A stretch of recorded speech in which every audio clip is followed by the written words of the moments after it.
Entonces, arrancamos la jornada de hoy, dando como siempre las gracias a los expositores, a cada uno de los que participan, colegas muy prestigiosos, también están en la reunión.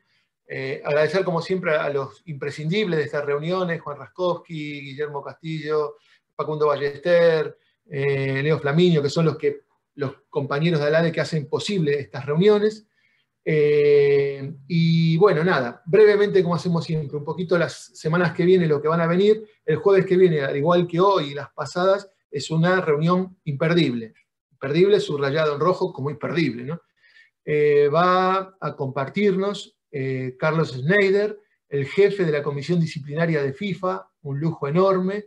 Vamos a tener para poder ver, él nos va a explicar los procedimientos disciplinarios en FIFA, las cuestiones principales. La verdad que va a ser un lujo enorme y poder tenerlo ahí, cualquier consulta que uno quiera hacer. Así que el jueves que viene, 3 de la tarde de Buenos Aires, ahí digo, ahí tenemos que estar, ¿vale? El que quieren, obviamente, pero altísimamente aconsejable porque es un lujo tener a Carlos. La siguiente semana, el jueves 5, va a estar otro lujo, Erika Montemor, la jefa de la Comisión del Estatuto del Jugador de FIFA, nos va a seguir explicando todos los procedimientos ahí en FIFA, las cuestiones de fondo. Otro verdadero privilegio vamos a tener. El 12 de noviembre, Luis Marconde, que creemos que es el colega indicado para que nos explique, nos diserte sobre la cuestión de los beneficios económicos, artículo 12 bis, sobre todo 18 ter del reglamento de FIFA, la cuestión de TPO, TPI, bueno. Y recordemos que va a estar antes de fin de año otro lujo enorme, Emilio García Silvera. Él va a estar encabezando la reunión. Hechas estas presentaciones, vamos a presentar un poquito el tema de hoy, un tema, nada, gran tema, el tema del fútbol femenino, que algunos dicen, pero ¿por qué femenino? ¿Es fútbol como todo? Efectivamente, fútbol como todo. Si es como un libro, es el fútbol. Y hay capítulos. Un capítulo, y que hoy está tomando gran relevancia, es el fútbol femenino, obviamente. Y dentro del fútbol femenino, los expositores nos van a explicar como que hay como dos líneas para la promoción, para el desarrollo, la evolución de esta área del fútbol. Una la encabezan las propias federaciones, con sus normativas, sus distintos apoyos financieros, que hacen, digamos, son herramientas útiles para poder seguir avanzando. Y después vamos a ver dentro de ese capítulo del fútbol femenino un punto que es muy importante, que es el fútbol femenino profesional. Es un capítulo, un punto, pero que es muy importante. Y una vez que estamos dentro de ese capítulo de fútbol profesional, ¿cómo lo reglamentamos? ¿Cómo lo incorporamos? Lo incorporamos como a través de la Ley General de los Trabajadores. Lo incorporamos con un convenio colectivo. ¿Y si es con un convenio colectivo? ¿Qué hacemos? El mismo convenio de fútbol masculino y femenino, como la AFA lo está haciendo, lo está promoviendo, o tenemos un convenio colectivo de futbolistas, obviamente de mujeres, distinta al de hombres, como es el caso de España. O sea, fíjense la cantidad de temas. Y hoy vamos a tener también el lujo de nuestros expositores, que en la materia son, digamos, grandes exponentes, ¿no es cierto? Por un lado va a estar Daniela Cornejo, que es miembro de ALADE y tiene distintos posgrados en Derecho Deportivo, y ella nos va a hablar del punto general, tanto de FIFA, general quiero decir internacional, FIFA, Conmebol, qué medidas, qué herramientas están incorporando para la promoción del fútbol femenino. Después va a venir Rosalía Ortega, abogada especialista en temas de derecho deportivo, referente en España, y ahora en fútbol femenino, obviamente también en esta materia. Muchas gracias. Y ella nos va a explicar justamente el modelo español, cómo funciona, cómo está desarrollándose. Y finalmente vamos a tener también el gran placer de poder escuchar a Andrés Patogurich, que es un viejo colega, no viejo, que nos conocemos hace muchos años.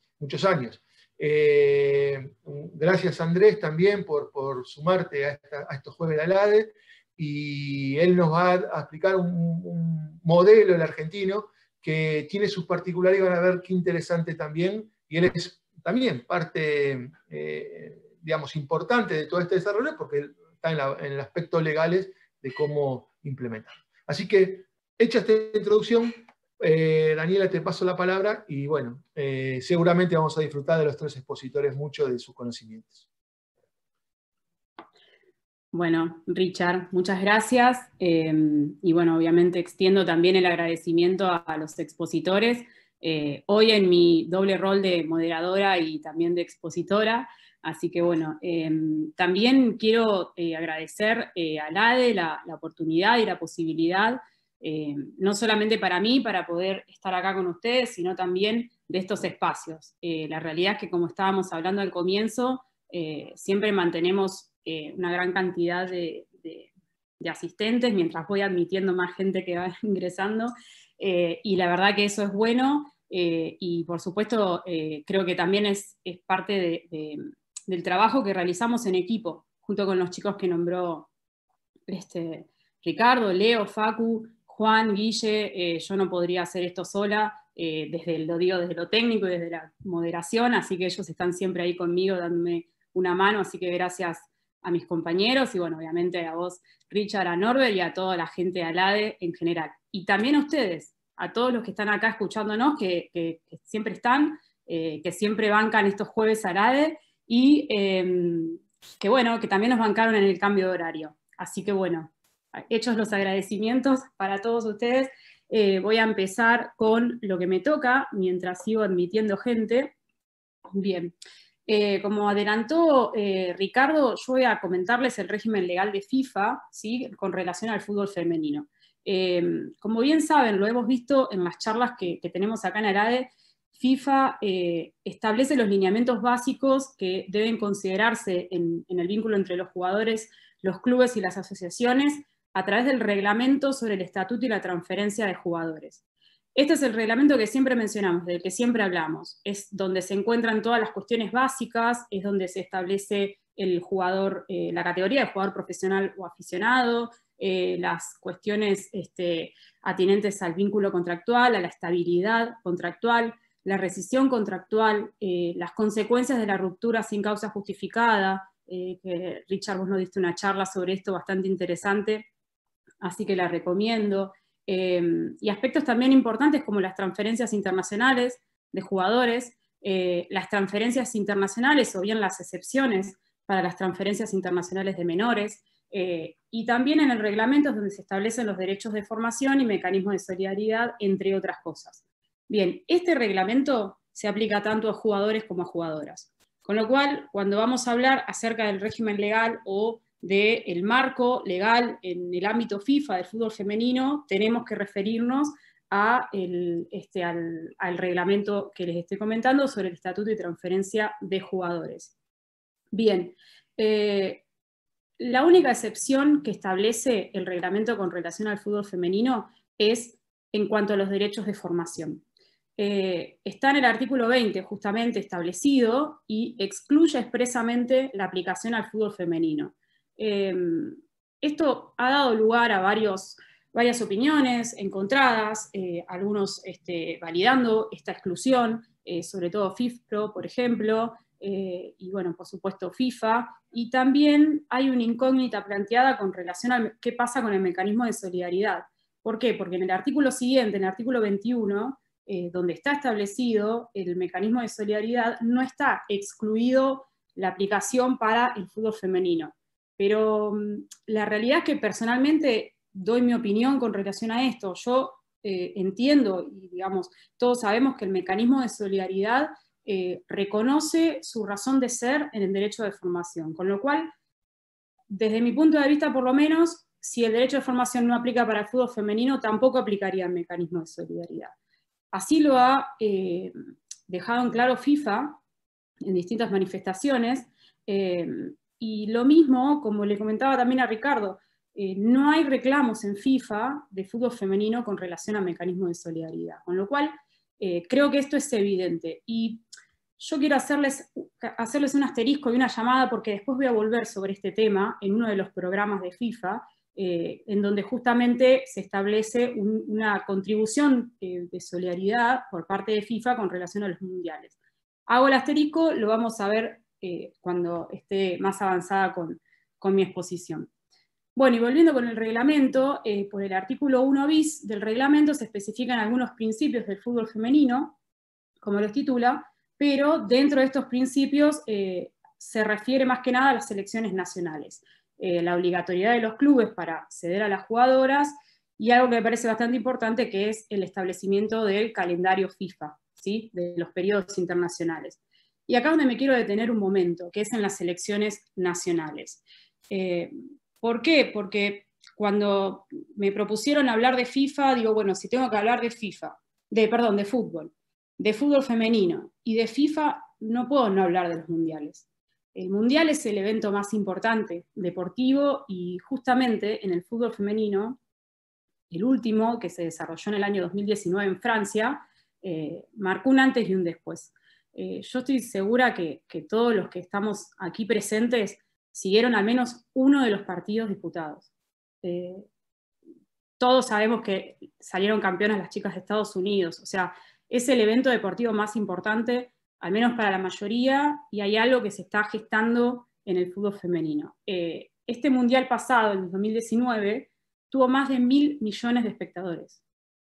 Más de 1.000 millones. Así lo publicó FIFA en sus portales, y bueno, es comentario, o sea, es comentado también por los especialistas en la materia, sobre todo en marketing, quienes cada vez con más atención prestan atención, valga la redundancia, o miran cada vez con más atención a este fenómeno y apuestan por ello. ¿Por qué hago referencia a este tema? Porque, por ejemplo, en Reino Unido, la BBC considero que jugó un papel muy importante porque brindó cobertura gratuita de todo el torneo, ¿sí? De todo del Mundial 2019, permitiendo el seguimiento completo de la competencia. Y yo creo que esto tuvo un resultado directo en lo que les voy a comentar ahora. La semifinal disputada entre Estados Unidos e Inglaterra, ¿sí? En la cual obviamente queda fuera Inglaterra porque Estados Unidos después salió campeón, fue el evento deportivo más visto por los ingleses de todo ese año. 11 millones de espectadores y un alcance estimado de 18.200.000. O sea, ese mismo año, 2019, también se disputó el torneo de rugby de las 6 naciones. Y ese mismo año, no sé si se acuerdan, porque con todo esto de la pandemia ya las cosas a veces nos quedan un poco lejos, fue la final de la Champions, en la cual llegaron 2 equipos ingleses, Liverpool y Tottenham. Fue el evento más visto del año, reitero. Así que bueno, en definitiva, la edición 2019 del Mundial, celebrada en Francia, atrajo un interés sin precedentes, con más de 1.000 millones de espectadores, como les decía, en todo el mundo, 250 millones más que la edición de Canadá de 2015. Así que por todo esto, las expectativas que hay para la edición 2023, que casi tenemos en nuestro continente, son muchas.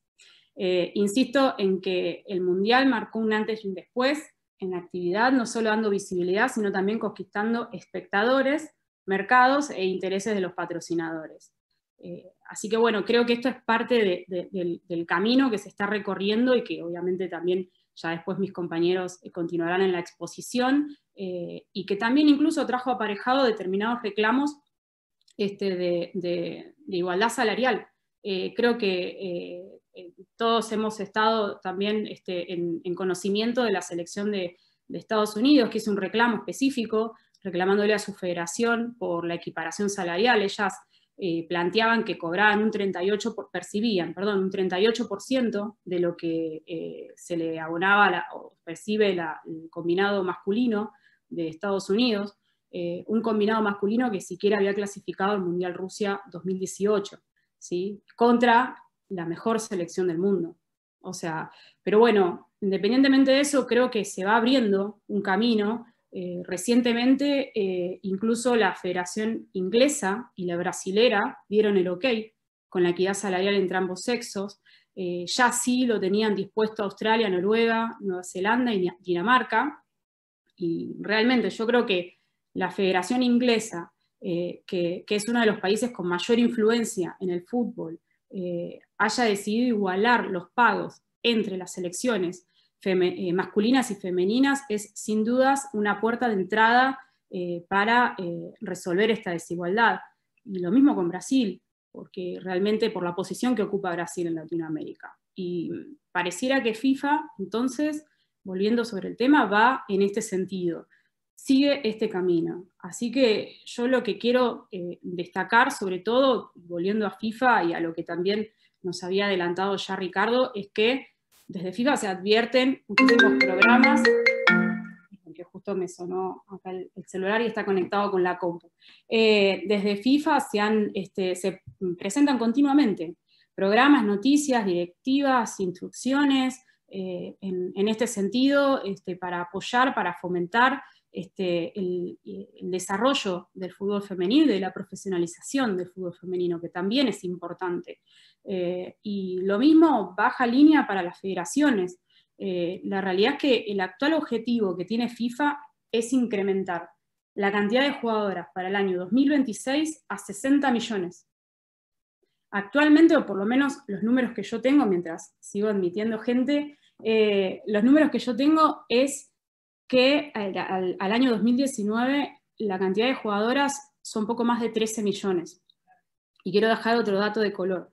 De esas 13 millones de jugadoras en federaciones miembro, 1.600.000 millones pertenecen a Estados Unidos. O sea, es el país con más jugadoras de fútbol. Hay alguien que no lo puedo, ahí está, cancelar. Es el país que más jugadoras tiene, repito, 1.600.000, y le sigue Canadá con 290.000, o sea, lejos. ¿Cuál es el motivo por el cual Estados Unidos tiene la mayor cantidad de jugadoras? Yo creo que hay algo importante que ellos tienen, que es la no discriminación entre hombres y mujeres a la hora de incentivar el deporte. En Estados Unidos existe una regulación específica que se llama Título 9, es una ley federal de 1972, por la cual todas las universidades tienen la obligación de tratar al deporte femenino de la misma forma que al masculino. O sea, les tienen que ofrecer el mismo presupuesto, instalaciones, medios y sobre todo algo que es muy importante, el número de becas al deporte femenino que al masculino. Así que creo que hay algo de esto en esta diferencia o en esta cantidad de jugadoras. Pero bueno, volviendo a lo que les adelanté de los programas de FIFA, yo me quiero detener en dos en particular. La reciente circular 1730 de este año, de septiembre de este año, donde FIFA reitera su convicción de apoyar a las federaciones miembro que se desarrollan en el fútbol femenino.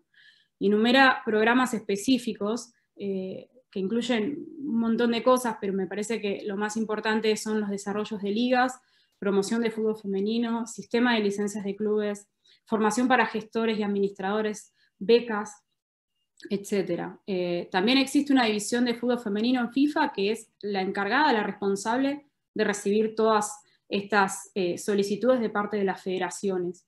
Y por otro lado, existe un documento muy interesante emitido por FIFA, que se los recomiendo, que es una guía para los gestores de fútbol femenino. Después cualquier cosa les paso el link por acá si quieren acceder. Y la realidad es que es literalmente eso, es una guía completa para ayudar, por supuesto, que pone de manifiesto este compromiso de FIFA, ¿no?, con todo esto, pero es una guía bastante completa y yo me quiero detener, sigo admitiendo gente, yo me quiero detener en 3 o 4 puntos que me parecen importantísimos, no solo por lo que intrínsecamente dicen estos puntos, sino también por el sentido que tiene que FIFA reconozca y hable sobre esto y lo traslade dentro de un instrumento, ¿verdad? Primero, habla acerca de los estatutos de las federaciones miembro. La realidad, FIFA declara la necesaria participación femenina, o al menos con equidad de género, dentro de las federaciones miembro. O sea, deja en claro, y esto es llamativo, que es importante que cada federación tenga composición equitativa de géneros, sea mitad-mitad, o al menos una posición que parece interesante, asegurando que no más de 2/3 sea de un solo género. Me parece sumamente importante e interesante que FIFA se meta en esto y deje estas cuestiones que incluso nosotros hoy tenemos en la agenda, ¿no?, con las mujeres y con el cupo femenino y con un montón de cuestiones más. En definitiva, FIFA lo que transmite a través de este manual y lo que recalca es que debe garantizarse la igualdad de oportunidades, que que hay que adecuarse. Si cada vez hay más mujeres que juegan al fútbol, lo lógico es que sean representadas en los órganos rectores de cada federación. Que haya una representación adecuada, tanto en lo que FIFA dice el Congreso, que sería acá nuestra Asamblea de Representantes, como en el Consejo, como en la Comisión Directiva. Así que hago solamente este punteo como para poder ir avanzando, pero me parece muy importante. Después, FIFA también considera sumamente necesaria una mayor participación del Departamento del Estatuto del Jugador para el fútbol femenino. Como decía al principio, a las mujeres se les aplica el reglamento del Estatuto y la transferencia de jugadores. Y este departamento del Estatuto del Jugador es el que se encarga de velar por el cumplimiento del reglamento. Y es llamativo, casi no existen reclamos salariales de fútbol femenino en el departamento. Casi no hay. 5, 10, 8, perdón, ni siquiera llegan a 10, 8, en cada año no se presentan estas reclamaciones. Entonces, FIFA lo que manifiesta es que tiene que haber mayor participación, que debe asegurarse que las jugadoras que cumplen los requisitos para ser profesionales sean así reconocidas. Y bueno, obviamente, tiene que entonces tener mayor participación este departamento en fútbol femenino. Y acá retomo con el asterisco que les había hecho antes, hablando de mecanismo de solidaridad, y es para hablar rápidamente del Fondo de Solidaridad para Clubes de la Copa Mundial Femenina de la FIFA. Esto fue presentado en el año 2019, es un fondo de solidaridad, o sea, antes del Mundial, ¿sí? Es un fondo de solidaridad que recompensa a aquellos clubes que han entrenado y formado a las jugadoras, prácticamente como derecho de formación, ¿no? A partir de los 12 años, que luego han participado en el Mundial. Para poder recibir esta prestación económica, la jugadora tiene que haber estado inscrita en el club y ese club, por supuesto, tiene que estar afiliada a una federación miembro. Bastante parecido con lo que sabemos cómo funciona el derecho de formación. Justamente este fondo salió antes del Mundial, con lo cual ya se aplicó el año pasado. Y tengo los números. En el último Mundial, entonces 2019, que ya se aplicó, 822 clubes profesionales y formativos de 39 federaciones miembros recibieron 8.46 millones de dólares en concepto de fondo de solidaridad, que serán aplicados a programas de desarrollo del fútbol femenino en todas sus categorías. Así que era el asterisco que les quería hacer, porque digo, bueno, FIFA he escuchado en varios lugares que manifestaba que ellos, lo mismo FIFPRO se mantiene en la misma línea, entienden que establecer derechos de formación puede obstaculizar al desarrollo y al progreso de la actividad, y creo que hoy se prioriza a las jugadoras y a que fluctúe el mercado y a que se muevan y a que haya transferencias y a que haya cada vez más chicas jugando. Entienden que quizás con esto puede obstaculizarse, y bueno, ese es el fundamento por lo menos que yo he escuchado, y demás, y decían siempre que había un programa específico o algo que ellos ya consideraban para esto. Yo creo que se refiere a esto. La realidad es que, en definitiva, entiendo que este tipo de programas va a terminar impulsando incluso y estimulando a la formación de jugadoras que luego son estrellas y que disputan un partido tan importante como es una Copa Mundial, ¿no? Femenina en este caso. Así que bueno, ese era el asterisco que les quería trasladar. Y por último, otro de los puntos que me parece importante, que estos están todos, insisto, dentro de este manual que después les voy a compartir, que es el sistema de licencias en el fútbol femenino. También hemos tenido una clase acá con Javier Villán de Penas, brillante, que es quien está acá a cargo en AFA con todo el tema de las licencias, a quien charla que recomiendo porque realmente fue muy clara con relación a todo esto, ¿no? Y a cómo funciona y cómo favorece, en definitiva, la gestión deportiva. Las licencias son estas bases, son los marcos, son los estándares mínimos que deben cumplir los clubes para poder participar en determinadas competiciones. Sin dudas, este régimen mejora las condiciones en las cuales se desarrolla la actividad. ¿Por qué? Porque toma en cuenta áreas que son claves para poder avanzar con las licencias: deportiva, infraestructura, personal y administración, jurídica y económica. Y lo más importante, o igual de importante, es que en este sistema participan todos. las confederaciones, las federaciones y los clubes. Comenzaron con el fútbol masculino y ahora se aplicarán al fútbol femenino, lo cual yo creo que va a contribuir sin dudas al crecimiento, porque repito, mejora la gestión de los clubes y de las ligas. Es para eso que se establece. Así que, y aparte, también incluye proyectos específicos de desarrollo del fútbol juvenil, con lo cual va a contribuir ineludiblemente a la formación de cantera femenina, que lo necesitamos, y a mejorar el nivel y aumentar la profesionalización, por supuesto. Con relación al fútbol masculino, y ya también para ya hablar un poquito de CONMEBOL, antes de pasar con Rosalía, en el año 2019 CONMEBOL estableció dentro del reglamento de licencias de clubes la obligación de que los clubes clasificados para competir en ese año en Copa Libertadores y Sudamericana tenían que contar con un equipo de fútbol femenino en la categoría mayores y uno en la categoría juvenil. Y estos dos equipos debían estar inscriptos y participando en campeonatos oficiales de fútbol femenino de esa federación miembro. Y eso fue clave, y nos dio un impulso importantísimo en la región, ya que, hay que decirlo, no todos los clubes, por lo menos acá en Argentina, tenían un equipo femenino, ni menos que menos inscriptos en un torneo regular de AFA. Así que bueno, creo que esto fue un gran impulso que nos dio, y también los que le va a contar Andrés después a continuación, que cada vez nos lleva a profesionalizar y a desarrollar la actividad del fútbol femenino.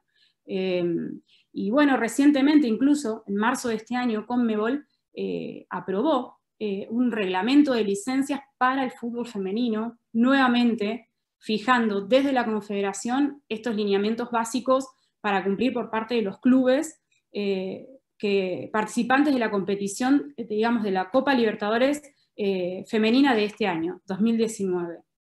Insisto, siempre con este objetivo de profesionalizar y desarrollar el fútbol femenino en la región. La idea con este reglamento de licencias de CONMEBOL para el fútbol femenino era que para la Libertadores de este año, que se iba a desarrollar en Chile, los 16 equipos cuenten con la licencia.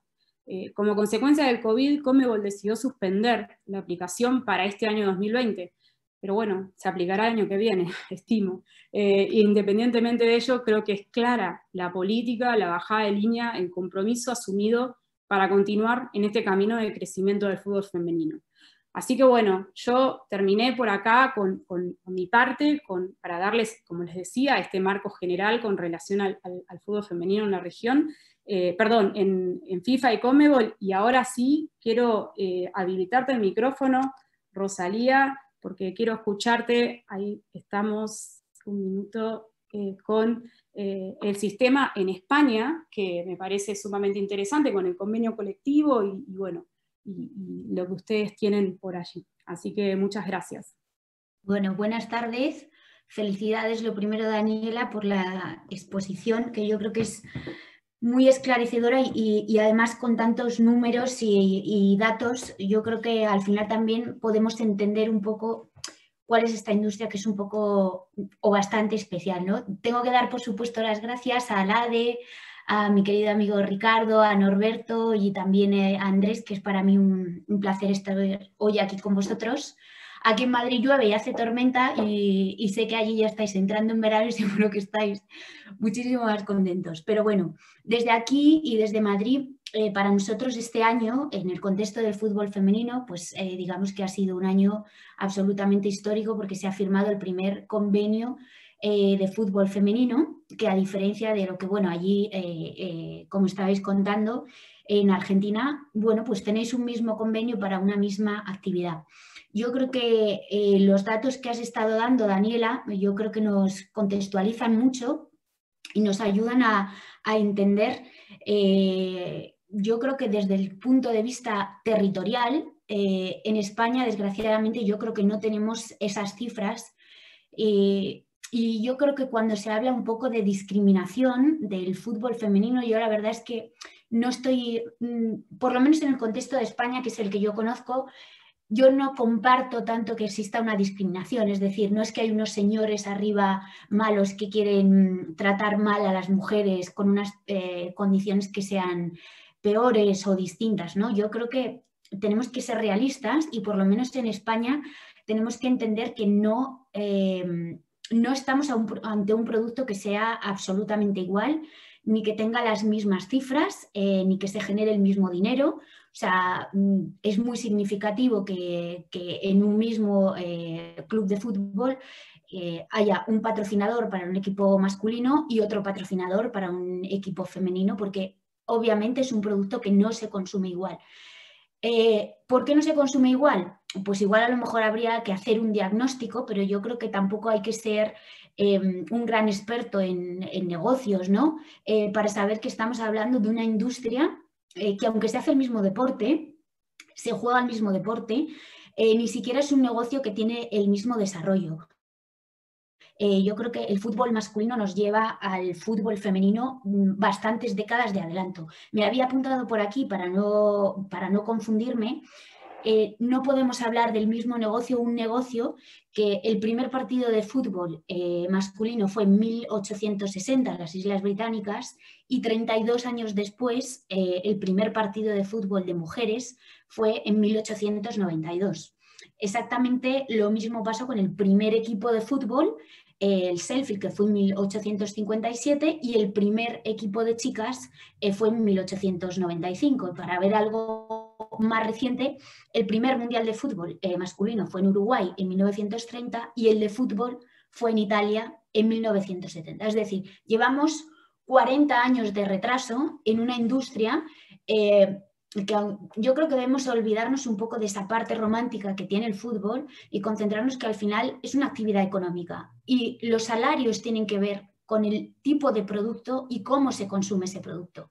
Entonces, bueno, yo creo que en España, yo estoy, la verdad, a lo mejor es no políticamente correcto, pero creo que sí que tiene que haber un trato igual ante una situación igual y un trato no igual cuando estamos en una situación que no es igual. Y yo, desde mi punto de vista, el producto que se consume no es para nada igual. Es decir, yo tengo 41 años, jamás he encendido la televisión y me he encontrado un partido de fútbol femenino. Nunca. Y no sé si es porque ha sido primero el huevo o la gallina, no lo sé. No sé si es que enciendo la tele y no hay un partido de fútbol porque nadie lo ve o nadie lo ve porque no hay un partido de fútbol en la tele. Pero esta es la realidad, ¿no? Yo creo que también, aparte del contexto territorial, tenemos que tener muy claro el contexto histórico en el que estamos viviendo. El año 2020, yo creo que para el fútbol femenino, por lo menos en España y los casos los que nosotros hemos estado trabajando, yo creo que ha sido bastante devastador, ¿no? Es para todos de sobra conocido que el impacto económico del COVID, bueno, pues ha sido muy significativo y ha causado pérdidas en toda la cadena del valor del negocio del fútbol. Para las competiciones, los organizadores de las competiciones, para los clubes, pero al final yo creo que el que más ha sufrido ha sido el trabajador del fútbol. Hemos visto despidos, inseguridad en las condiciones de trabajo, impagos de salarios, reducciones salariales, pérdidas de ingresos. Y yo creo que, como siempre, los más afectados cuando hay una gran catástrofe son los profesionales que son más marginales, ¿no? Y en este caso yo creo que hay que ser súper realistas con que las jugadoras vienen soportando unas condiciones que son mucho más precarias y lógicamente tienen menos reservas a las que poder recurrir cuando existe una situación no tan catastrófica como esta. Y yo creo que siempre cualquier tipo de desigualdad, por llamarlo así, que hubiera o estuviera antes de la pandemia, yo creo que se ha visto completamente exacerbada por el COVID. En definitiva, yo creo que todos somos conscientes que el fútbol femenino es mucho más vulnerable y yo diría que en una situación como la actual en la que hemos vivido con el COVID, yo creo que ha supuesto hasta una amenaza existencial para el fútbol femenino. Sin hacer demasiado drama, pero sí que yo creo que hay que ser realistas.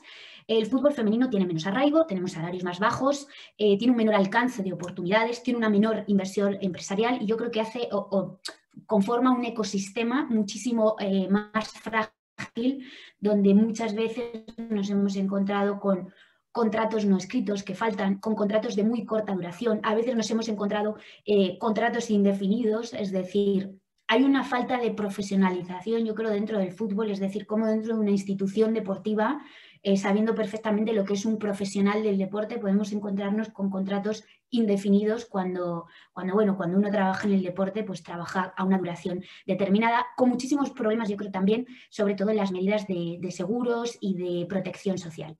Yo voy a tocar rápidamente 2 puntos que para mí yo creo que son claves dentro de, cuando se habla del fútbol femenino. La primera parte es la profesionalización, es decir, en España el fútbol femenino, estamos en el camino de la profesionalización, ¿no? Yo creo que el convenio colectivo en este sentido está jugando un papel importantísimo, pero en sí la competición de fútbol femenino, la Primera Liga Iberdrola, no es una competición profesional. Este año la Federación Española de Fútbol se inventó un nuevo término que a efectos jurídicos pues no tiene ningún tipo de valor. A mí particularmente me gusta mucho, ¿no? Porque me parece que, oye, es un guiño a esa ayuda o esas ganas de potenciar algo y una realidad que tenemos ahí y que bueno, al final cuando tenemos profesionales desarrollando una profesión hay que impulsarlo, ¿no? Y yo creo que el término que ha inventado la Federación Española de Fútbol, que se llama competición profesionalizada, que como decía, a efectos jurídicos no tiene ningún tipo de sentido ni ningún tipo de recurrido, consecuencia jurídica, creo que de verdad es un paso o una muestra de que se están por lo menos queriendo hacer las cosas bien, ¿no? En España, para el que no lo sepa, tenemos solamente 2 competiciones profesionales, la primera y segunda de fútbol masculino y la ACB de baloncesto, que es la primera del baloncesto. Bien, ¿qué es lo que sería necesario para que una liga fuera profesional? Bien, pues esto al final en España lo decide el Consejo Superior de Deportes, que es el único que puede decidirlo, mientras no se cambie la ley, el artículo 8 de la Ley del Deporte Española, pues el CSD es quien tiene la capacidad para poder definir qué es una competición profesional.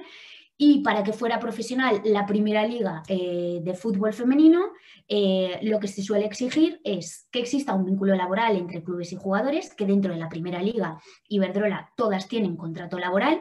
El segundo es que los clubes tengan ciertos requisitos económicos, que bueno, todos los clubes afirman que cumplen con los requisitos económicos, la mayor parte de ellos son SAD, es decir, Sociedades Anónimas Deportivas, a lo que se refiere el artículo 19 de la Ley del Deporte.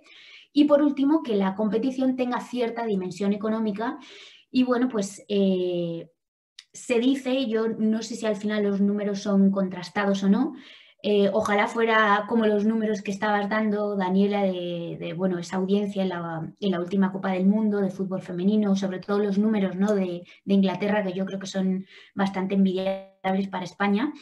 Bueno, pues parece ser que dentro del fútbol femenino se dice que es la tercera competición más potente. Es verdad que en valor de derechos televisivos se ha firmado un convenio con Mediapro con un valor de 3 millones de seguidores. Lo que yo no sé es el peso que puede tener eso y el recorrido que puede tener en un futuro, porque de verdad lo que yo comenzaba diciendo al principio de la presentación es que tenemos que tener en cuenta que tiene que ser un producto que sea sostenible y con recorrido en el tiempo. Es decir, no nos va a servir de nada dar pasos hacia la profesionalización si al final no se potencia o no se da recorrido a este producto o a esta industria o a este negocio que es el del fútbol femenino.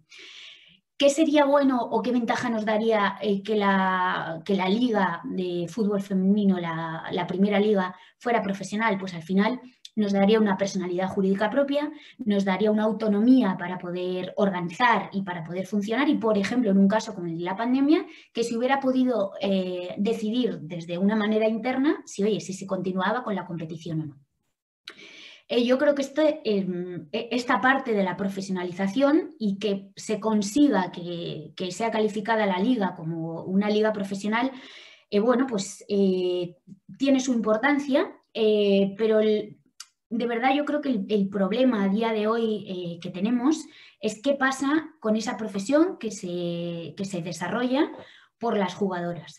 Durante muchos años se ha estado luchando por tener un convenio colectivo, que este año finalmente pues se ha firmado después de muchísimos problemas incluso con representación sindical y demás. Y bueno, me he apuntado aquí una serie de puntos que yo creo que son bastante interesantes y que no quiero que se me olviden. Al final yo creo que es un convenio de mínimos, que es un buen punto de partida para que después se vaya mejorando, ¿no?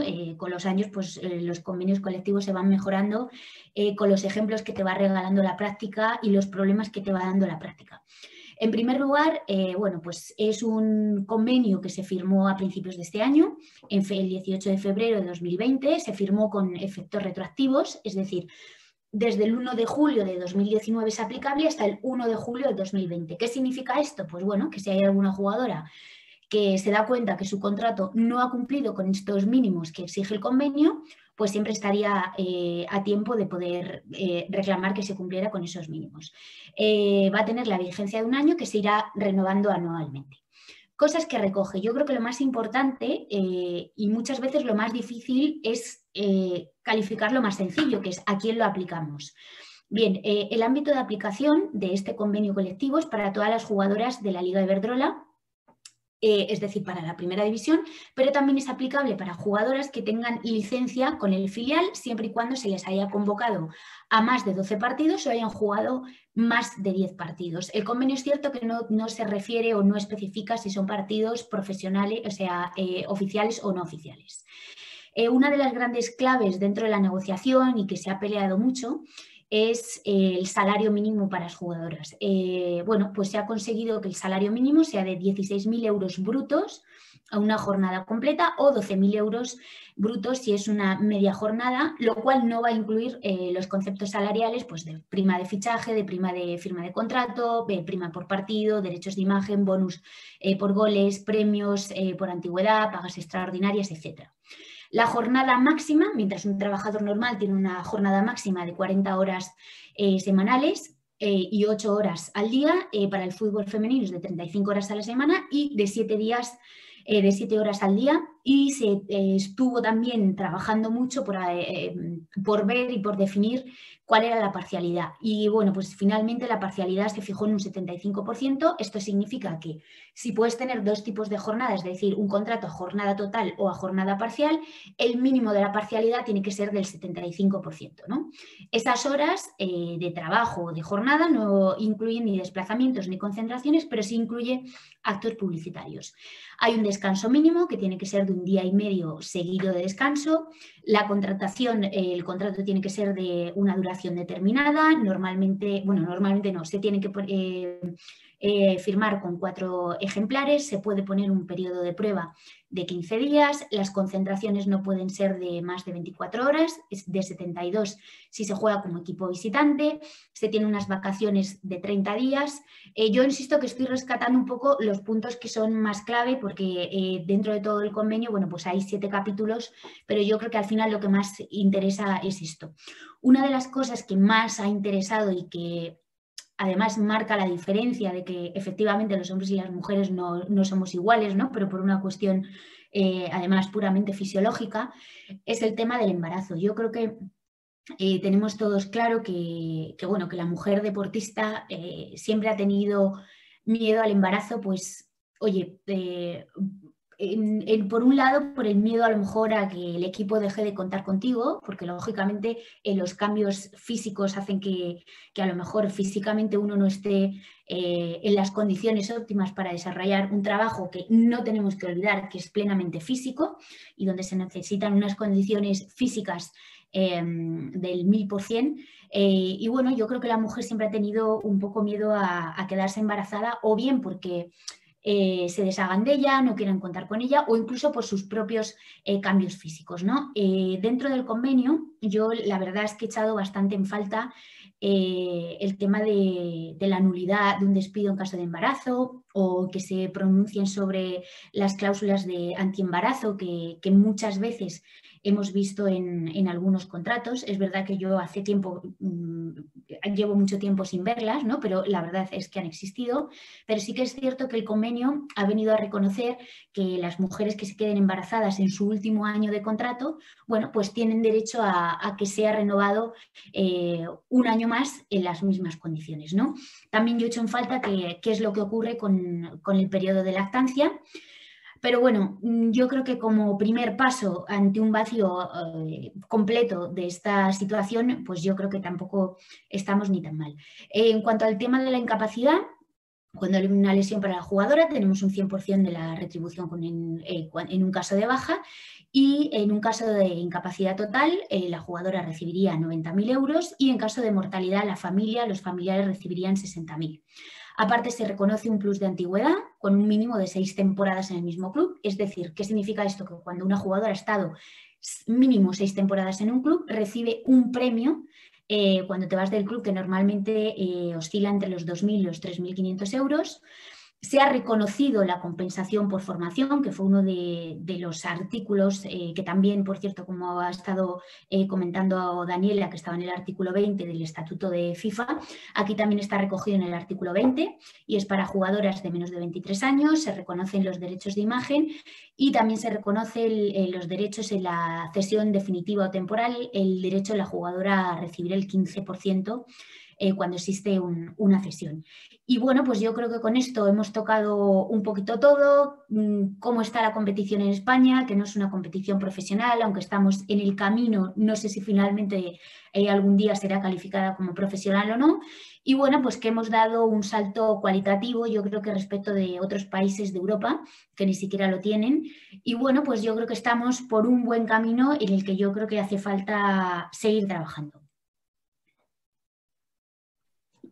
Tal cual, todo es parte de este proceso. Muchas gracias, Rosalía. Vamos a continuar con Andrés. Ahí te estoy solicitando para rehabilitar el audio. Ahí estamos. Bueno, buenas tardes para todas, para todos. Primero agradecer a ADE, a Norberto, a Ricardo la invitación. Siempre es un placer. No había estado nunca y la verdad que es un placer estar acá en un clásico que son los jueves de ALADE. Gracias Dani, gracias a todos los chicos del equipo por las facilidades para la charla.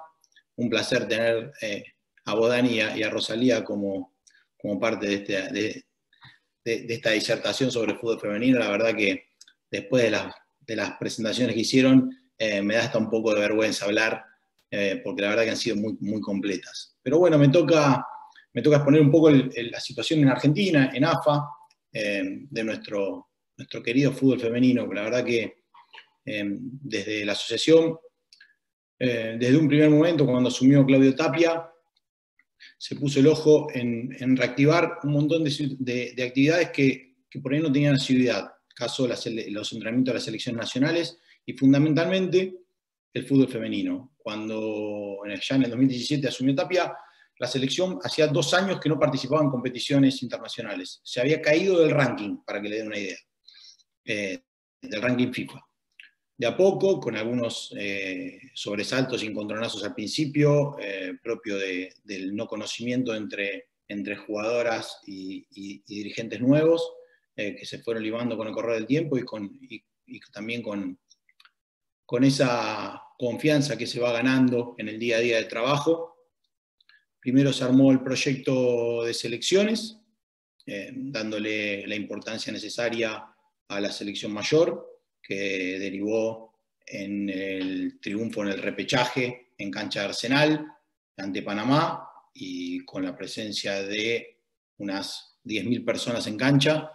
La verdad que fue un hecho histórico. Y bueno, y la clasificación para el Mundial.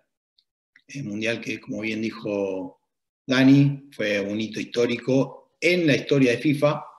El Mundial con más espectadores, tanto en cancha como en las redes sociales o en los medios digitales. La verdad que fue una gesta histórica para FIFA y nuestra participación como seleccionado, obteniendo los 2 primeros puntos en nuestra historia futbolística, y generando esa empatía y ese movimiento social. Yo tuve la suerte de estar en Francia en el Mundial y me contaba mi mamá que acá el día de Escocia, el día del 3-3, que fue un día de semana, la gente se paraba en calle Florida, como hacía a la vieja usanza con el masculino, a ver cómo las chicas remontaban ese partido histórico al cual le faltó nada, un poquito, unos 5 minutos más y un gol para poder pasar a segunda ronda y por primera vez en la historia lo que es el próximo objetivo que tiene la selección argentina, ¿no? Por supuesto, siempre mejorar lo que ya se hizo. Para ir terminando el espacio selecciones y por ahí dedicarme un poquito más al régimen jurídico de la primera división, también hacia fines de 2017 se incorporó a Argentina, siempre tuvo una primera división, una selección mayor que trabajaba más asiduamente, y después una sub-20 y una sub-17 que solamente se juntaban para el torneo como podían y no tenían cuerpo técnico estable.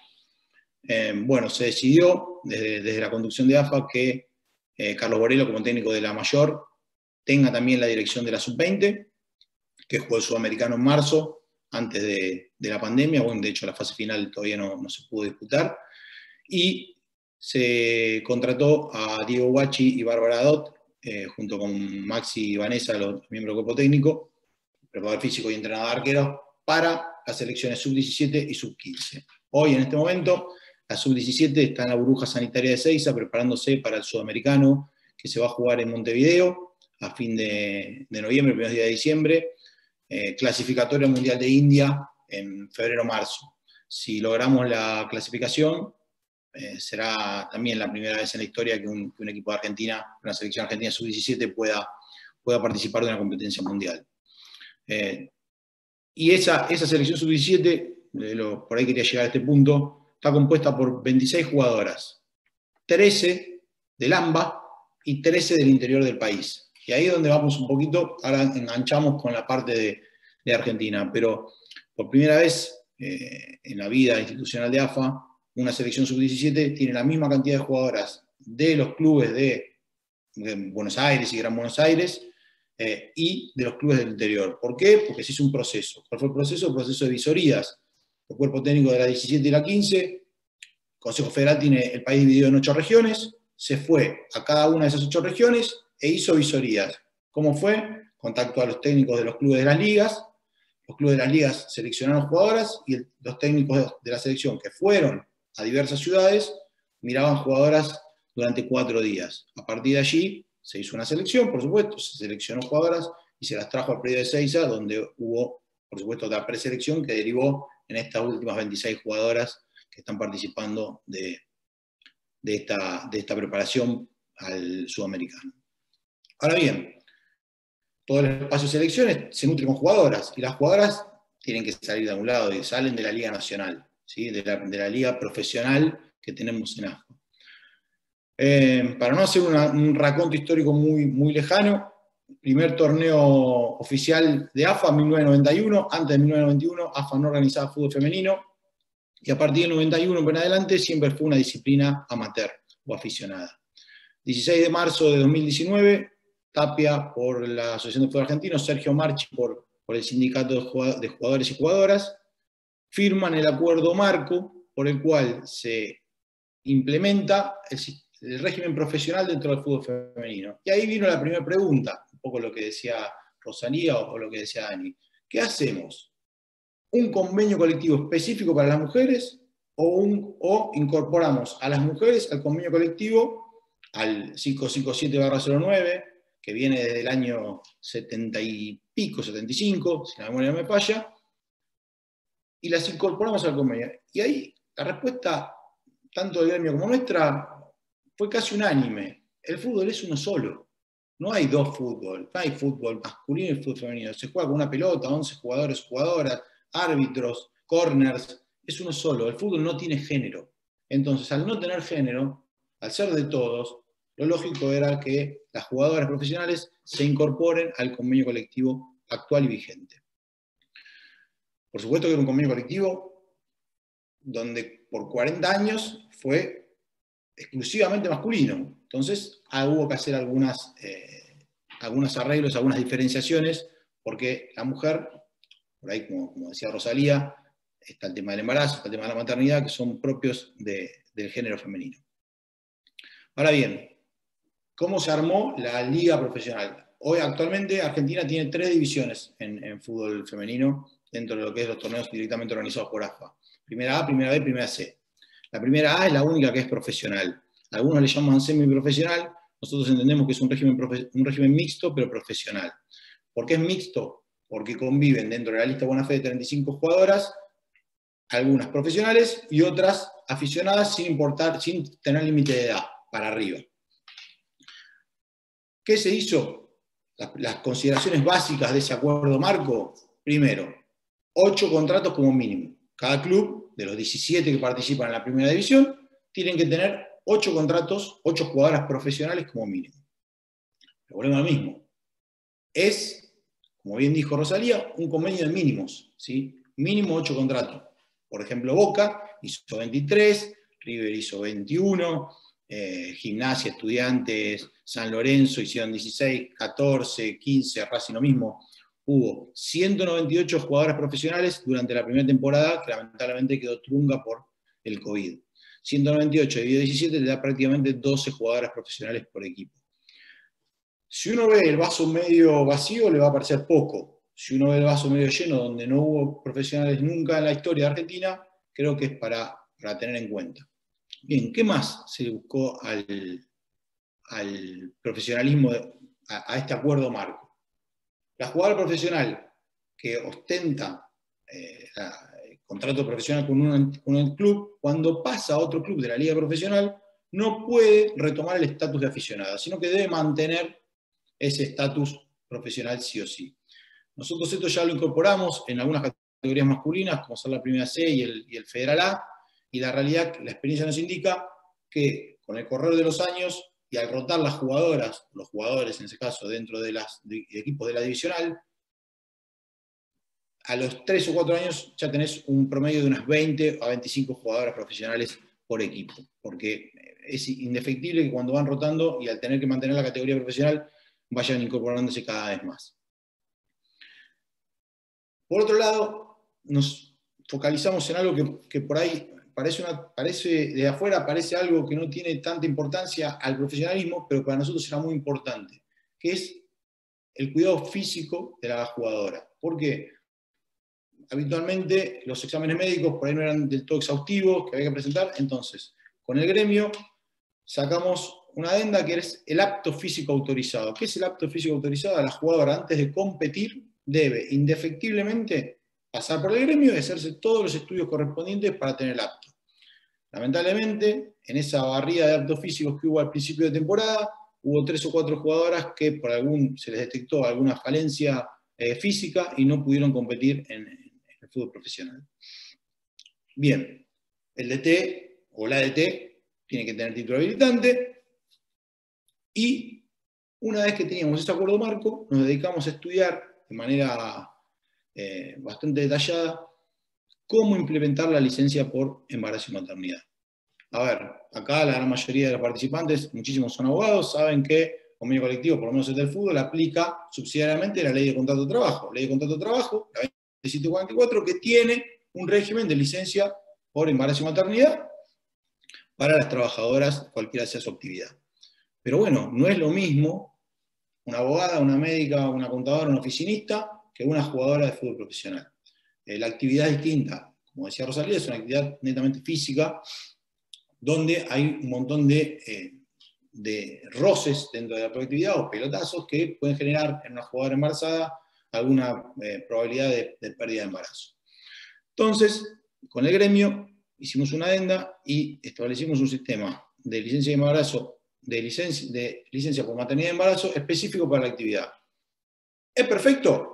No, para nada. ¿Es perfectible? Sí. Seguramente con el devenir de los casos vamos a ir perfeccionando aún más este sistema y aún más el convenio colectivo. ¿Cómo es el sistema de licencia por embarazo y maternidad? Que por suerte ha sido elogiado en varias partes del mundo, en varias ligas aún de las más profesionales. Cuando la jugadora, como cualquier trabajadora, tiene la obligación de anoticiar a su empleador, en este caso al club, cuando tiene el certificado médico que clarifica su situación de embarazo. A partir de allí comienza la licencia.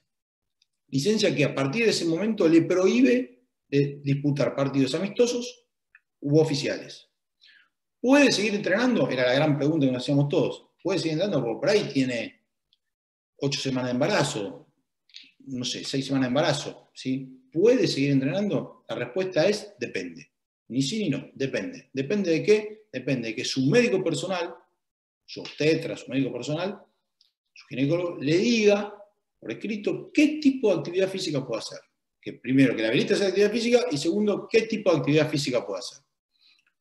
Cuando tiene eso, combina con el médico del club y la jugadora puede seguir manteniendo su capacidad física, pero no puede desarrollar partidos. ¿Hasta cuándo dura la licencia? Hasta la alta médica. Dure lo que dure, posparto, por supuesto. Hasta que los médicos determinen que la jugadora está en condiciones de volver a la práctica deportiva. ¿Cuál es la obligación que tiene el club que la contrató?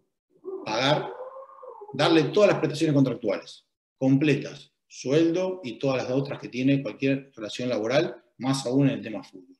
Pero sobre todo, que es por ahí a donde se apuntó aún más, es darle todas las prestaciones económicas, es decir, pagarle el salario, pagarle los premios si hubiese pactado premios, y no cortarle el contrato, por supuesto, ¿no?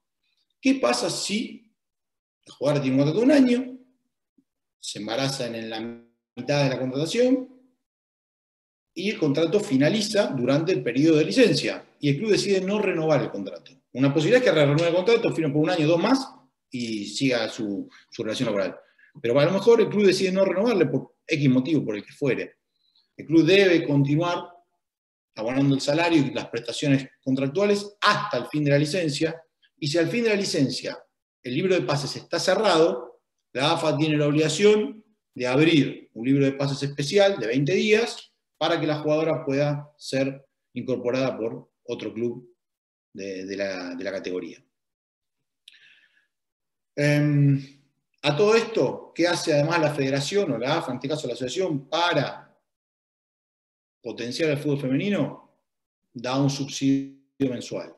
Los 17 clubes de primera división tuvieron durante todo el año, es decir, desde julio del 2019, un subsidio equivalente al valor de 8 contratos profesionales, que ahora en época de pandemia se aumentó y hoy está en 200.000 pesos. Se estableció un salario mínimo para la jugadora de 20.250 pesos, que vuelvo a decir lo mismo, es mínimo, ¿sí? Es de ahí para arriba. Uno que ha tenido la posibilidad de ver los contratos de muchísimas jugadoras, sabemos que varias de las futbolistas cobran bastante más que el mínimo, algunas otras cobran el mínimo, por supuesto, como algunos clubes hicieron 20 contratos y otros hicieron nada más que 8. Eso es lo que teníamos en la temporada esta que terminó. Lamentablemente, en marzo vino la pandemia, en abril el comité ejecutivo decidió la finalización de la temporada y Boca, al ser primero en la tabla general, obtuvo el pase, la chance de jugar Copa Libertadores. ¿Qué pasó en pandemia? ¿Sí? Nosotros también vemos todo lo que está haciendo FIFA y estamos todos los días hablando con FIFA, tanto con el equipo jurídico. A todo esto, no se pierdan la charla de los jueves que viene con Carlos, Erika, lujo total de Alade, ni te digo cuando esté Emilio. Pero estamos todo el día hablando con el equipo y estamos todo el día hablando con la división de fútbol femenino. La realidad es esa. ¿Por qué? Porque entendemos que FIFA y Conmebol están apostando muy fuerte por el fútbol femenino y nosotros, desde la asociación, la línea que nos baja el presidente es desarrollar de manera permanente el fútbol femenino. Entendemos que estamos en un momento de cambios y que esos cambios tienen que venir acompañados de un proceso de profesionalización en todas las áreas del fútbol femenino.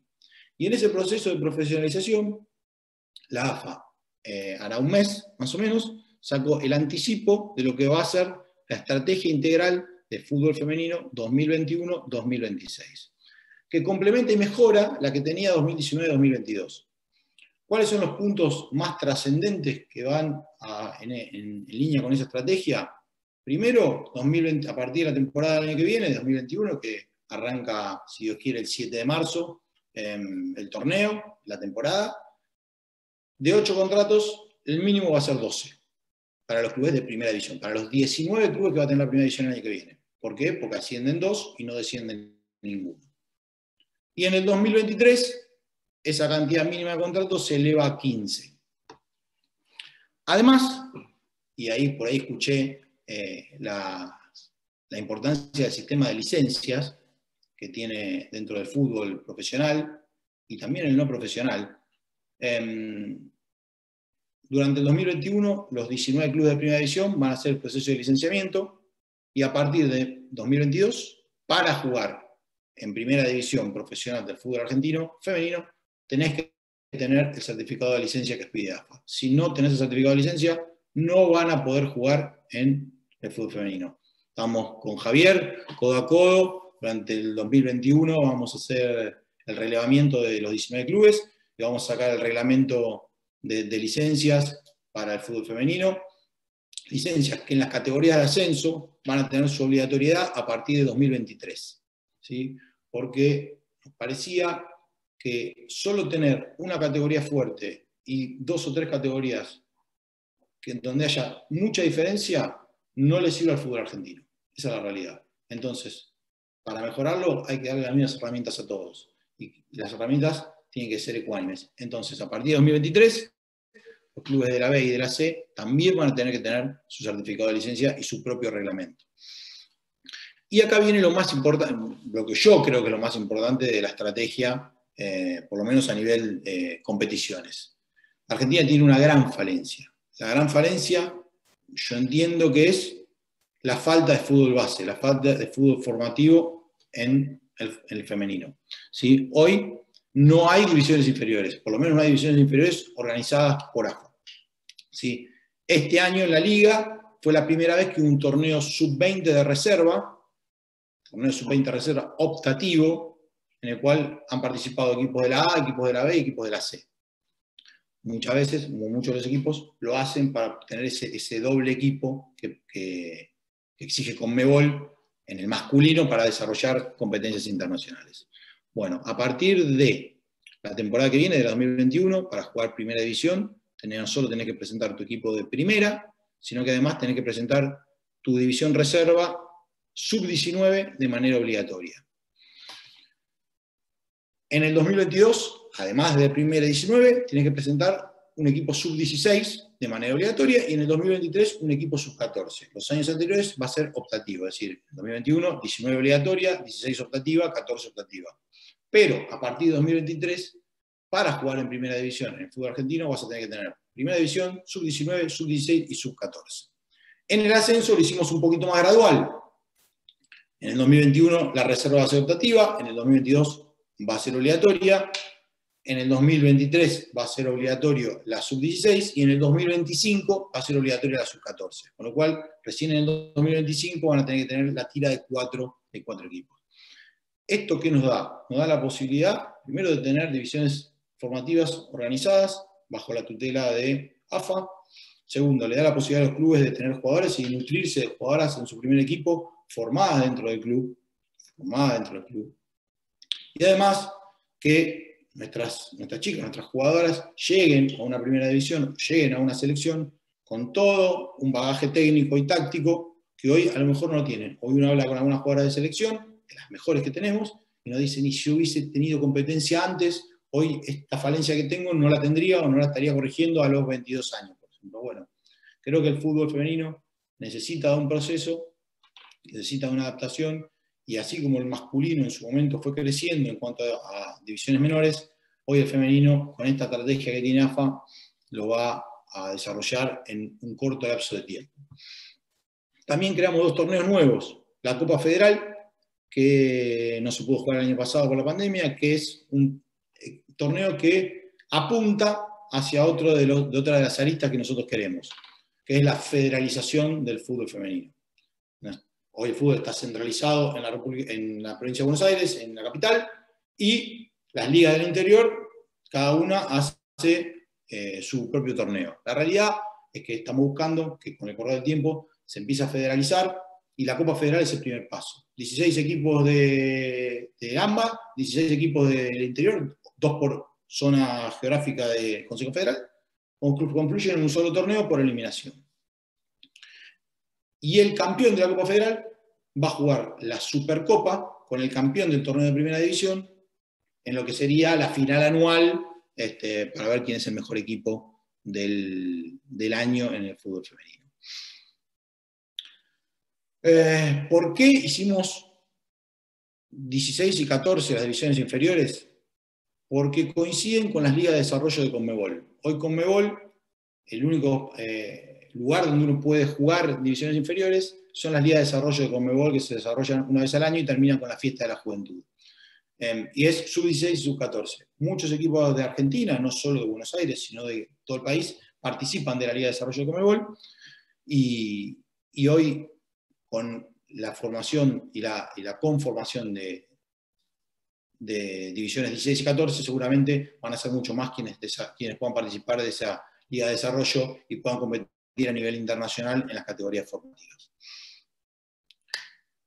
Por último, creo que no me olvidé de nada, pero no lo sé, algunos datos. Nosotros tenemos hoy aproximadamente unas 35.000 jugadoras federadas en todo el país. Por ahí es un dato que no se conoce mucho.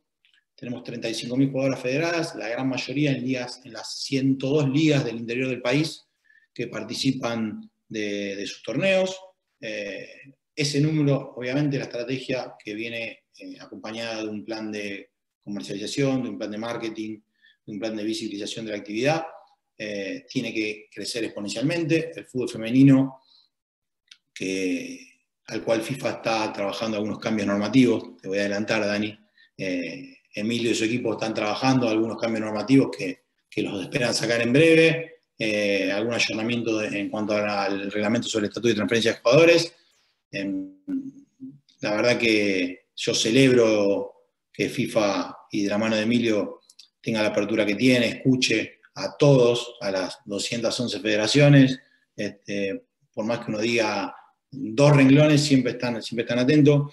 Y con respecto al fútbol femenino, tenemos la suerte de que Argentina es bastante escuchado. Hoy, justamente, me llegó unas planillas, FIFA está lanzando una encuesta en las 30 mejores ligas del mundo, para la federación y para los clubes que participan de la liga. Nosotros tenemos el lujo y el placer de ser una de esas 30 ligas, con lo cual también nos sirve. Y lo último, y terminando, creo que estamos en tiempo, ¿no? Hablaste de igualdad salarial, ¿sí?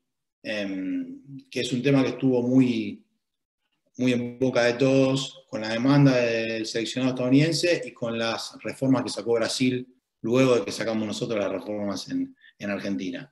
Uno de los puntos es, no es que cobran lo mismo, sino que cobran, y Brasil le pasa lo mismo, cobran el mismo porcentaje del premio. Y Argentina ya lo hizo, lo que pasa es que no lo publicitó. El seleccionado femenino de fútbol que fue a la Copa del Mundo en Francia 2019 cobró el mismo porcentaje, las jugadoras se repartieron el mismo porcentaje del premio que le tocó a la AFA por la participación que la selección masculina que participó en Rusia y que participó en la Copa América de Brasil 2019. Hablamos del mismo porcentaje, no del mismo dinero, ¿sí? ¿Por qué? Porque la Copa del Mundo masculina repartió 400 millones de dólares y la Copa del Mundo femenina repartió 60 millones de dólares, ¿sí? Entonces, como bien decía Rosalía, el negocio no es el mismo, los montos no son los mismos, pero era algo que pocos saben y que la verdad que a lo mejor es una falencia nuestra porque no lo publicitamos. Nosotros también igualamos el porcentaje de premios que se repartieron en las selecciones que participaron del evento más importante que tienen las dos disciplinas, la masculina y la femenina, que es la Copa del Mundo, y que FIFA así lo hace saber, porque la verdad que la Copa del Mundo femenina fue un éxito y seguramente la próxima en Australia y Nueva Zelanda, con la ampliación a 32 selecciones, va a ser aún mejor. Creo que nada más, creo que me hice todo el machetito, pero me parece que a nivel jurídico en Argentina un poco es el resumen, hay 1000 cosas más para hablar, creo que por ahí hay nuevos focos de discusión o nuevas temáticas que por ahí vamos a tener que charlar en muchas más de estas ponencias.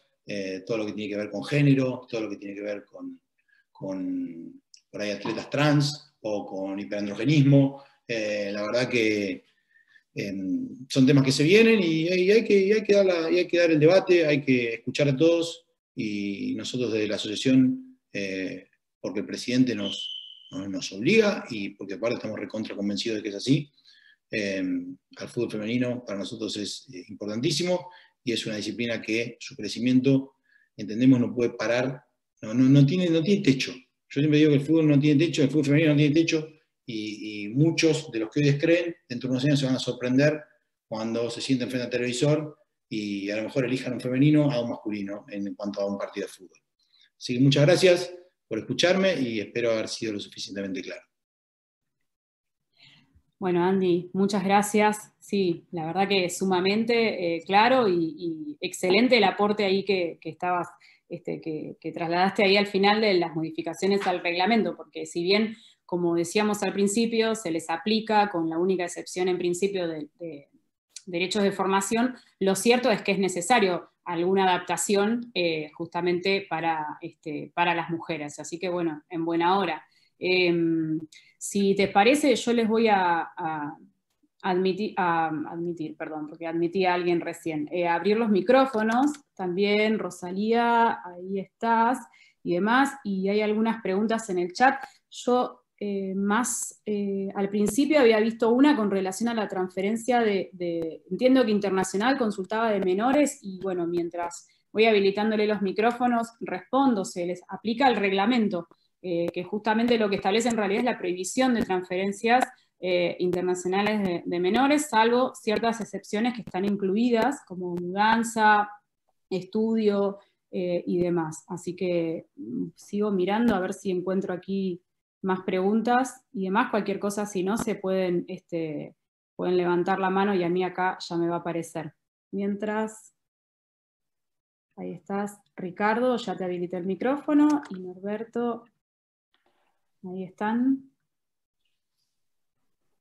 Bien, después, una de las preguntas que había acá de Héctor es si no sería positivo incentivar la práctica de fútbol femenino en las escuelas donde cursan estudios las chicas, como Sí. cree que sucede en Estados Unidos. Coincidimos todos, ¿no? Sí, y de hecho estamos trabajando con los organismos estatales correspondientes para ver si el fútbol femenino podría estar dentro de la currícula escolar como una de las actividades deportivas, por lo menos para elección de las niñas.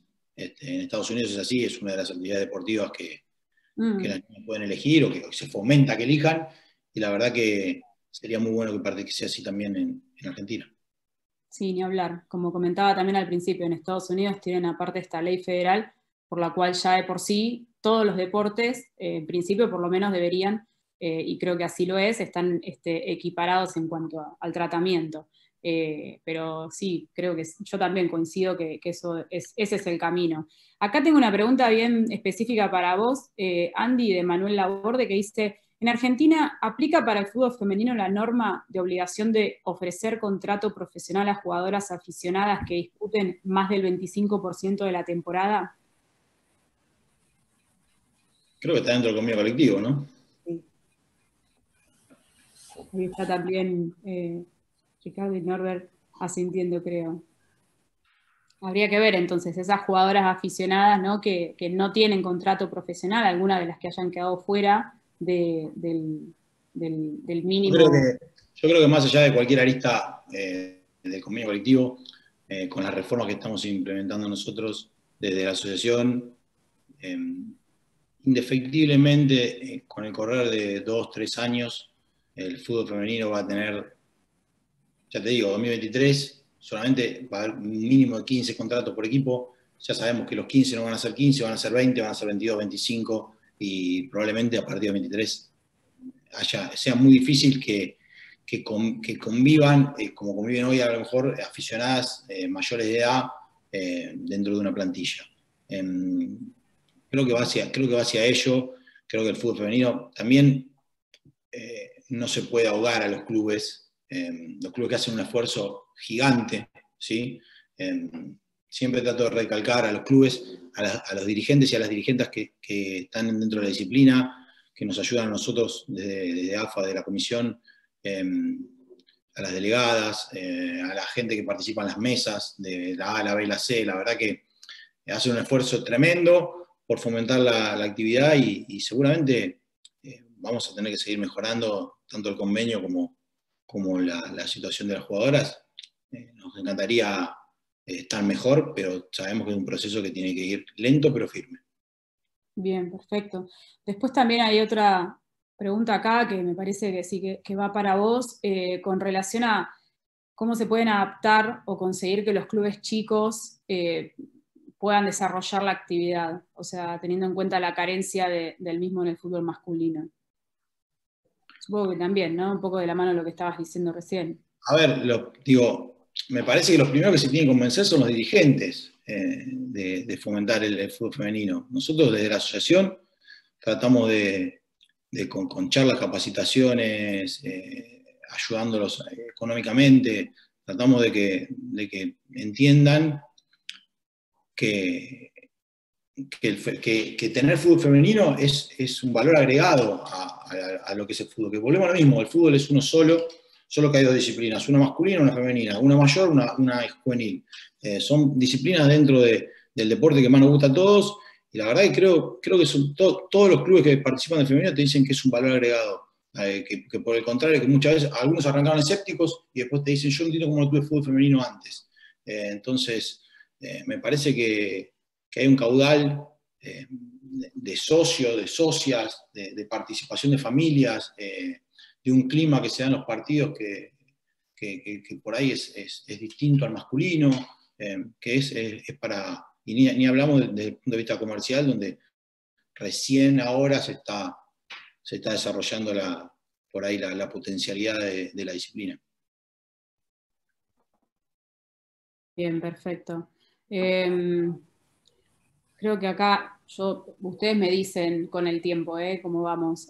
Acá también hay otra pregunta que creo que también va para vos, Andrés. Diego pregunta, ¿qué pasa si una jugadora intima y el club ya cumple con el mínimo de contrato? Yo te la leo tal cual y... No, vuelvo a lo mismo, es el mínimo, es mínimo. ¿Sí? Los clubes pueden tener, la lista de buena fe son de 35, pueden tener 35 profesionales. Ninguno va a tener 35, pero pueden tener, te digo, Boca hoy tiene 22 profesionales o 23, River lo mismo, San Lorenzo tiene 18. Lo que no pueden tener los clubes es menos de 8, no pueden tener 7. Ahí para arriba. Perfecto. Bueno, a ver, tengo acá una mano levantada, así que, Pablo, te voy a reiniciar el audio mientras yo mando el link acá del handbook. A ver, Pablo, voy de vuelta, ahí estás. ¿Cómo estás, Daniela? Muchas gracias. Le quería preguntar a Rosalía cómo fue el debate de tener la decisión de armar este convenio colectivo propio del fútbol femenino y si se plantearon en alguna oportunidad, como se hizo acá en Argentina, incorporar el fútbol femenino al convenio colectivo del fútbol masculino. ¿Cómo se saldó esa discusión, ¿no? Muchas gracias y la verdad, excelente todo. Felicitaciones. ¿Se me escucha, no, Daniela? Sí, perfecto, y se te ve. Vale. A ver, yo creo que, como en todo, lo mismo que cuando hay dos abogados hay 8 opiniones, en esto a ver, es una discusión que lleva muchísimo tiempo.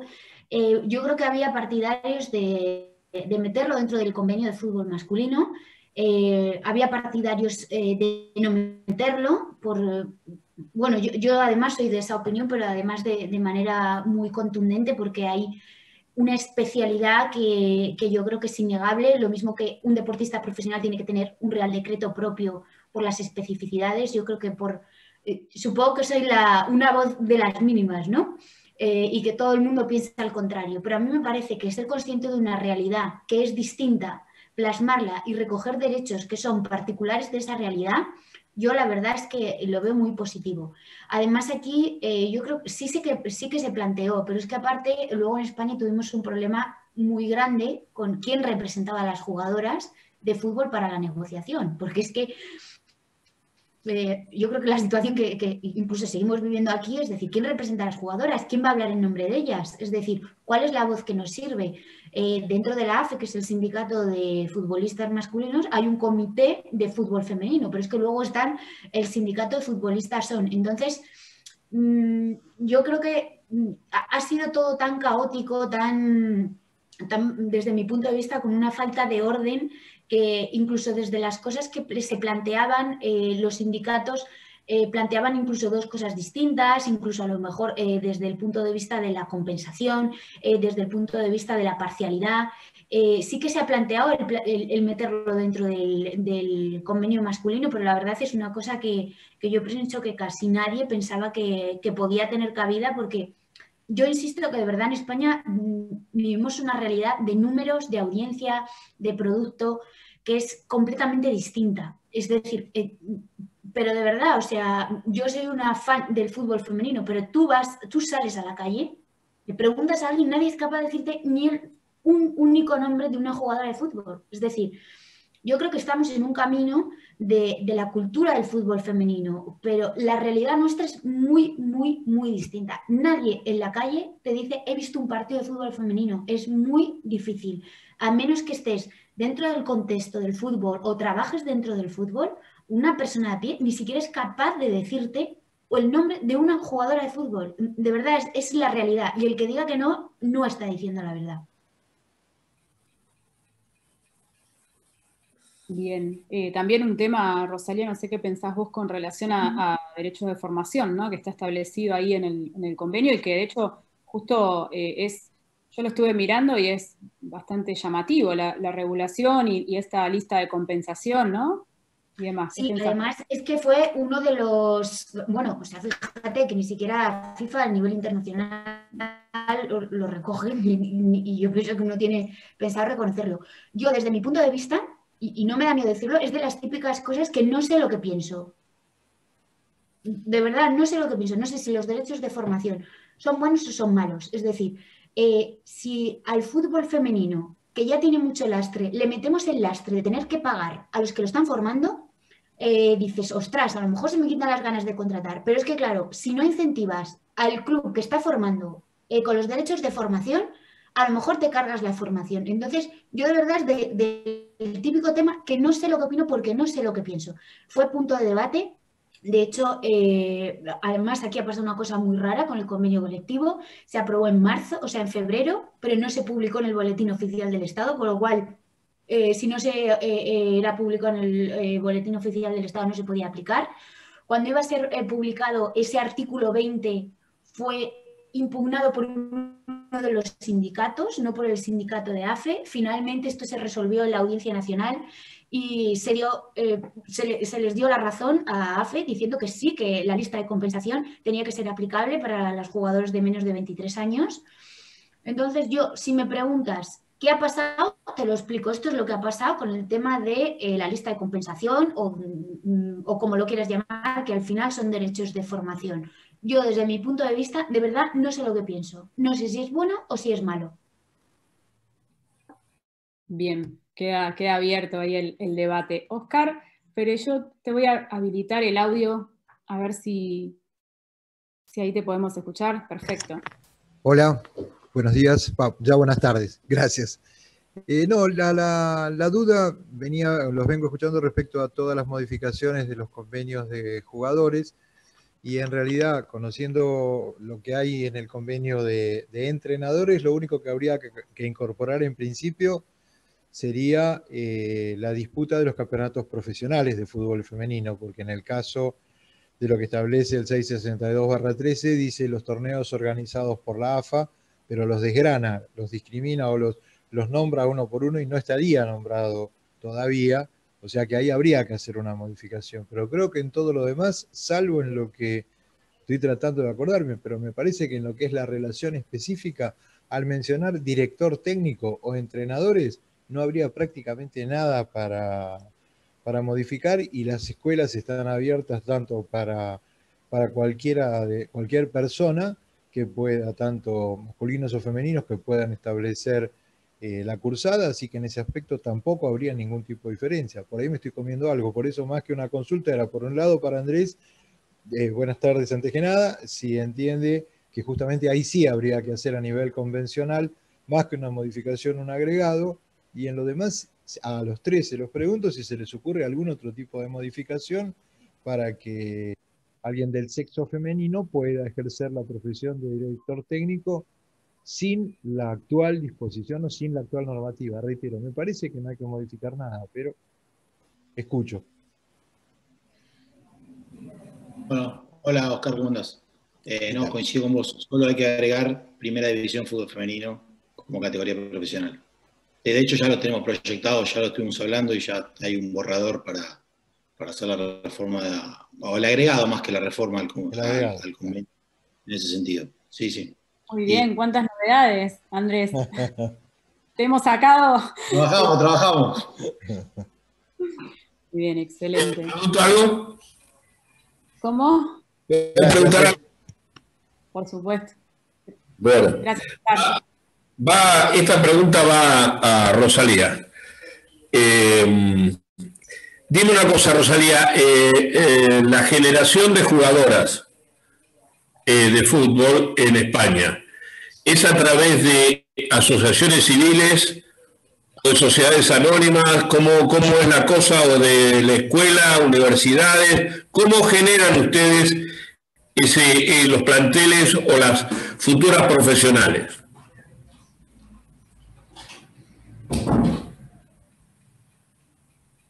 Ahí te envié Ahí estás. O sea, tu pregunta es, ¿qué se está haciendo en España para fomentar desde la base el fútbol femenino, no? Claro, sí, porque eso después va a traer otra pregunta mía. Vale, va con trampa, ¿no? Sí. Bueno, a ver, yo creo que nuestro sistema de fútbol y de deporte en general base, yo creo que necesita muchísimo desarrollo. Es decir, yo creo que tendríamos muchísimo que aprender de Estados Unidos. O sea, el deporte universitario en España no es tan incentivado, ni el deporte base, y yo creo que los que trabajamos en el deporte llevamos años diciéndolo. Es decir, hay que trabajar en la base y la base es lo más importante porque es el futuro. ¿Qué se está haciendo? Pues yo, los 15 años que llevo trabajando en el fútbol, bueno, pues sí que es verdad que cada vez ves más niñas que tienen ganas de jugar al fútbol, que se fomenta más por parte de las escuelas las competiciones. En términos así, estrictamente de educación o algo así, yo de verdad pienso que no hay absolutamente nada nuevo y pienso que deberíamos empezar a copiar mucho, mucho el sistema norteamericano. Es decir, además, muchas de nuestras jugadoras es que se van a jugar a Estados Unidos. Y de verdad, o sea, por ejemplo, yo hay casos que llevo que son de jugadoras de Estados Unidos que vienen aquí como estrellas, porque aquí no tenemos verdaderamente estrellas.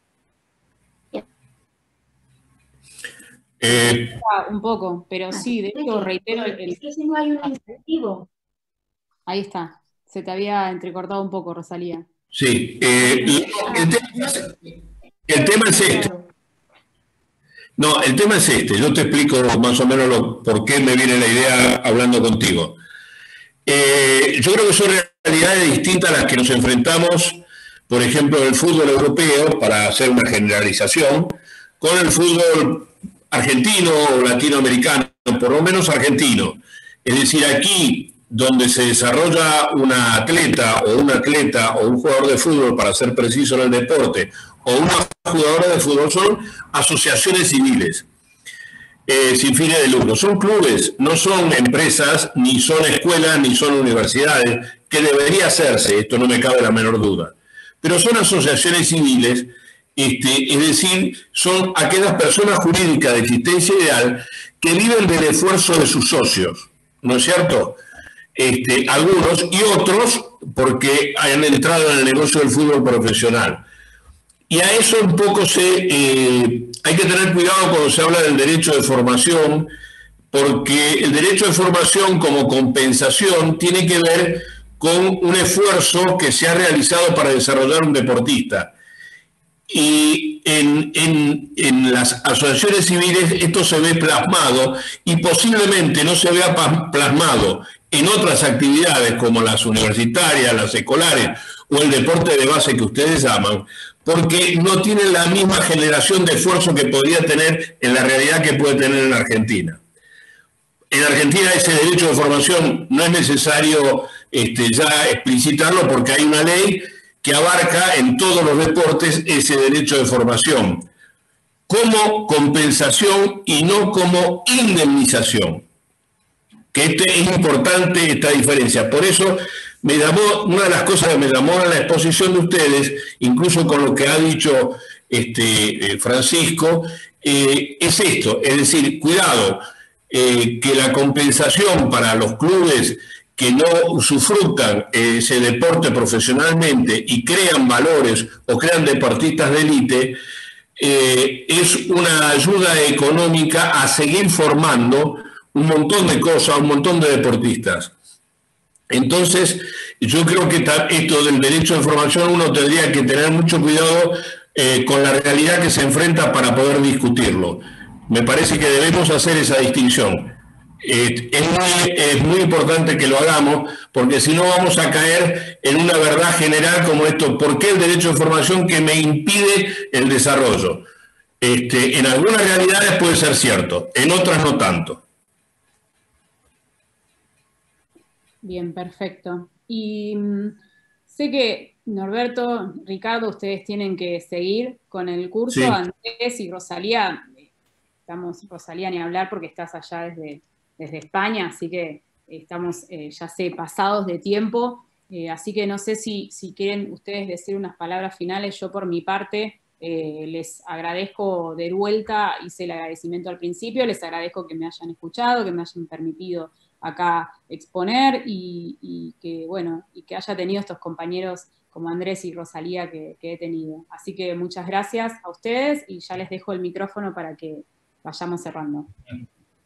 Bueno, a mí me toca como presidir temporalmente al ADE, agradecerles a Andrés, a Daniela y sobre todo a Rosalía, porque ha tenido siempre la segunda gentileza que tiene para con nosotros, y es un placer tenerla con nosotros.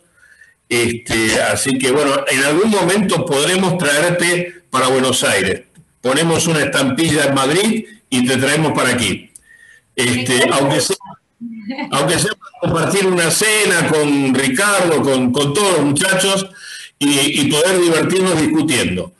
Así que yo te agradezco mucho, Rosalía. Yo sé el momento que está pasando Madrid, y espero que mejore esto rápidamente.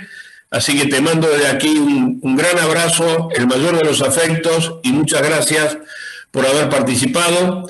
Andrés, desde ya te agradezco muchísimo, muchísimo que hayas tenido la gentileza de participar de estas charlas de ALADE. Es para mí un placer, nos conocemos hace bastante tiempo, así que te agradezco muchísimo.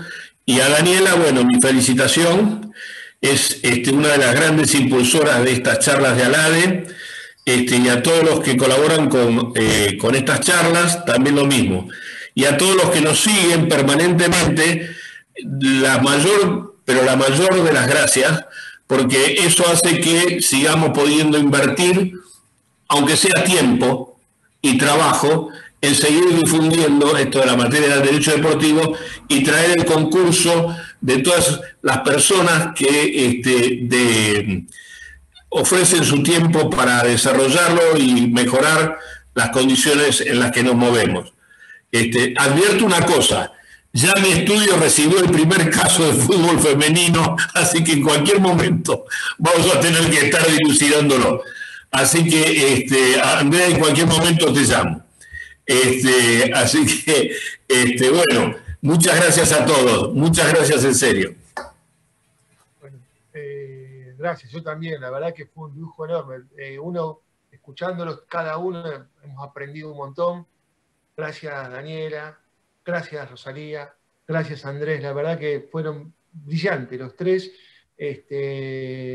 Nos abren a los que no estamos tan metidos en ese mundo un montón de posibilidades, de conocimientos, y nada, como decía Norberto, agradecerles y por ser parte también de esta movida de ALADE, que ALADE nada, es un vehículo, pero que es un modo de socializar conocimiento de los expertos que lo derraman a otros expertos. Y bueno, nada, felicitarlos y agradecerles. Y bueno, y esperarlos el jueves que viene, como decía antes, es un lujo. Carlos Schneider, jefe de la Comisión Disciplinaria de FIFA, imperdible que estemos allí para aprovechar ese conocimiento.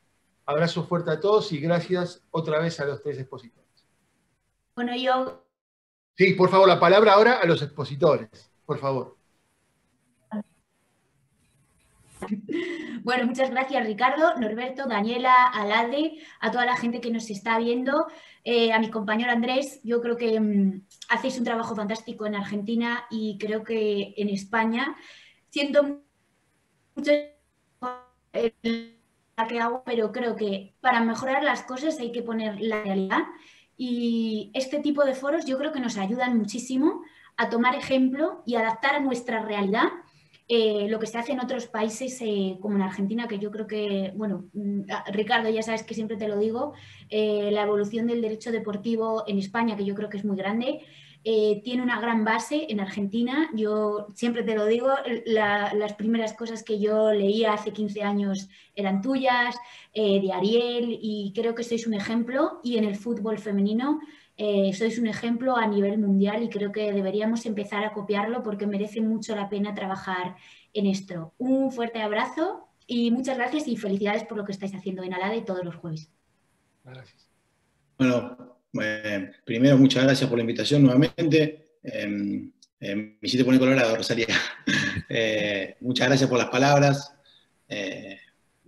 Pero, a ver, creo que sería imposible tener lo que tenemos en fútbol femenino y en un montón de cosas dentro de lo que es el fútbol, si no tuviéramos una asociación como la AFA atrás, y un presidente como Claudio Tapia, que nos impulsa, nos incentiva y nos apoya en cada cosa que le llevamos. Así que creo que es muy... Hay que recalcarlo porque muchas veces no se ve y la mano del presidente siempre está atrás. Gracias Norberto, gracias Ricardo, gracias Dani, gracias a toda la gente de ALADE, a disposición para lo que necesiten. Siempre es un placer hablar, gracias a los participantes, como bien dijo Rosalía, y siempre es un placer poder compartir y charlar un poco sobre esta disciplina que está creciendo cada día un poco más y que depende de todos nosotros, los que estamos en la industria del fútbol, los que estamos en la familia del fútbol, como dice Monse siempre, que crezca aún más y que sea sobre bases sólidas. Así que muchas gracias, un placer haber estado con todos. Gracias, Andrés. Gracias a todos. Cerramos la reunión, nos vemos el jueves que viene. Adiós.